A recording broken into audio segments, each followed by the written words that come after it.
کھوسا صاحب کوئکلی ایک چیز بتائیں، یہ تو آج کورٹ کا جو فیصلہ تھا یہ تو ان سیٹس کا ہے جو یہ بعد میں الگ جو بانٹی گئیں، لیکن اس سے پہلے بھی ایک ایشو تھا نا کہ پہلے آپ کو سنی اتحاد کو مانا گیا، پھر ڈکلیئر انڈیپینڈنٹ کر دیا گیا، پھر ادھر میں سیٹیں بانٹ دیں، پھر دوبارہ یہ سیٹ ہوا، تو کیا اب آپ اس سٹیپ کو بھی چیلنج کریں گے جو پہلے سیٹس بانٹی گئی ہیں، ایلوکیٹ کی گئی ہیں؟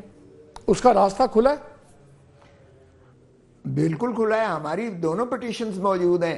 ایک تو ہم نے کب کی ہوئی ہے کہ 9 May was an orchestrated drama played in order to annihilate and political party P T I کو ختم کرنے کے لیے ایک سازش تھی جو لندن پلان کا حصہ ہے، وہ بھی پینڈنگ ہے، آج تک نہیں ہے۔ اور دوسرا ہمارا یہ تھا کہ جناب یہ جو سارا ان ٹوٹیلٹی ہمارے ساتھ فراڈ کیا گیا، الیکٹورل فراڈ، اس کو بھی ریکٹیفائی کیا جائے، وہ دونوں سپریم کورٹ میں پینڈنگ ہے۔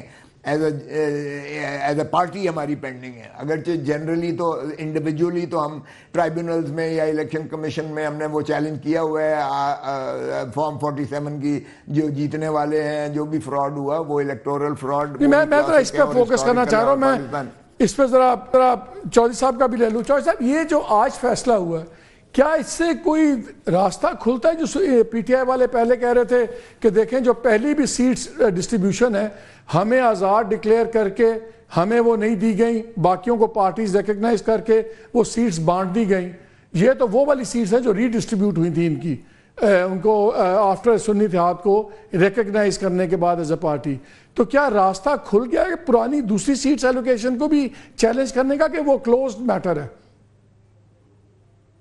نہیں، راستہ تو کھل جائے گا کیونکہ یہ ساروں کو اپلائی کرے گا۔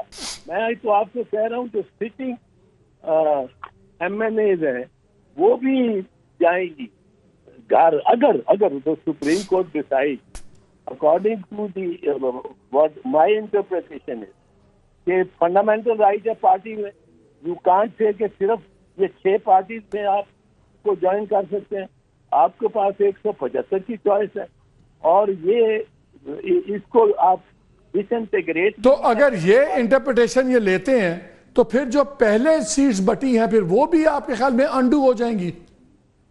وہ بھی اس میں انڈو ڈیپریویشن آف چوائس تو ہے نا، ڈیپریویشن آف چوائس پر وہ سینٹ کے الیکشنز، جی سینٹ کے الیکشنز افیکٹ ہوں گے۔ دیکھیں سینٹ کے افیکٹ ہوئے ہیں، پریزیڈنشل الیکشن افیکٹ ہوا ہے سر، لیکن وہ تو کورٹ نے کہہ دیا نا کہ ریٹروسپیکٹو تو نہیں ہوگا، اب آئندہ کے لیے جو ہوگا اگر وہ تو اگر آپ کی سیٹ جی نہیں مالک یہ انٹرم آرڈر ہے۔ At the final order, if they accept it, they can even say that it has to be reversed in totality and bring it back to that same stage. ابھی یہ that might be impossible. Chaudhry صاحب is that possible؟ میرا خیال ہے اگر وہ reverse بھی ہوتا ہے تو وہ فیصلے تو رہیں گے، ورنہ تو بہت ہی انڈو کرنا پڑے گا، وہ تو شاید پاسبل ہی نہ ہو۔ وہ نہیں، کیسے گھس بیٹھیے آگے پارلیمنٹ میں، کیسے؟ جی چودھری صاحب افیکٹ ہوتا ہے جی، نہیں ٹھیک ہے، اگری لیکن لیٹ می ہیو چودھری صاحب فائنل ورڈ آن اٹ۔ ہوتا ہے سر وہ سیٹیں جاتی ہیں ان کی، اور انہوں نے جو ووٹ کاسٹ کیے ہوئے ہیں یہ آرٹیکل 67 ہے۔ آرٹیکل 67 سے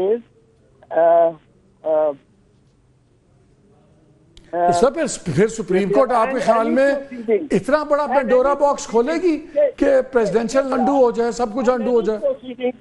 In the House shall not be invalid on the ground that some person who were not entitled to do so, that voted and otherwise took part in this proceeding. تو یہ وہ کور کرے گا۔ ٹھیک ہے، لیکن number change ہو سکتے ہیں، president کو، اسپیکر کو، پرائم منسٹر کو وہ کور ہو جائیں، ٹھیک ہے، but their membership will go، membership سب کی جائے گی۔ ٹھیک ہے چودھری صاحب، رضی احساس ہیں آپ کا بہت شکریہ، صدر لطیفہ کھوسا صاحب کا بہت شکریہ۔ ناظرین آپ لوگوں 2-3 چیزیں بڑی کلیئر ہو رہی ہیں۔ ایک تو یہ ہو رہی ہے کہ شاید جو فیصلہ پی ٹی آئی نے اس وقت کیا تھا ایز اے پارٹی اپنے آپ کو ہٹایا اور سنی اتحاد کاؤنسل جوائن کی، اگر وہ نہ کیا ہوتا تو آج ہائنڈ سائٹ کا فائدہ یہ ہے کہ شاید ان کی صورتحال اور بہتر ہوتی۔ وہاں کچھ لوگوں کا خیال ہے کہ اگر یہ پارٹی کے طور پہ رہتے تو شاید پارٹی کو بھی اور زیادہ اڑا دیا جاتا. لیگلی اگرچہ اتنا آسان نہیں تھا. لیکن انٹرسٹنگ سچویشن یہ ہے کہ آج کے اس انٹرم آرڈر کے بعد یہ ایک راستہ کھل گیا ہے کہ کل کو یہ بھی کویشچن میں آئے گا کہ اگر یہ رائٹ مان لیا جاتا ہے ممبرز کا جوائن کرنے کا کسی بھی پولیٹیکل پارٹی کو, پارلیمنٹری پارٹی کو نہیں, تو پھر جو پہلے ان کو انڈیپینڈنٹ ڈکلیئر کیا گیا تھا اور انہوں نے سنی اتحاد جوائن کر لی, لیکن اس کے بعد پھر آزاد ڈکلیئر کر دیا گیا اور وہ سیٹس اوور آل بانٹ دے دی گئی باقیوں کو, تو پھر تو وہ بھی پینڈوراز باکس کھلتا ہے. فیصلے جیسے چودھری اعزاز احسن صاحب نے کہا فیصلے ایفیکٹ نہیں ہوں گے, سینیٹرز کا الیکشن ٹھیک ہے چل جائے گا, پریزیڈنشل الیکشن چل جائے گا, پرائم منسٹر کا الیکشن چل جائے گا, وہ اپنی جگہ مینٹین رکھیں گے, لیکن ایک کمپوزیشن دوبارہ چینج ہو سکتی ہے. ہاؤس میں تعداد اگر اس کے مطابق چینج ہوئی تو پھر وہ نمبرز بھی چینج ہوں گے جو پہلے ریزرو سیٹس کے تھے. اس کے بعد ایک ٹوٹلی ڈفرینٹ ایک پارلیمنٹ کا سامنے کمپلیکشن بن سکتا ہے, اور وہ شاید بہت سے حلقوں کو پسند نہ ہو. ہوتا ہے یا نہیں ہوتا یہ تو وقت بتائے گا, لیکن ایک چیز تو کلیئر ہے, ایک جوڈیشل پش بیک شروع ہوا ہے.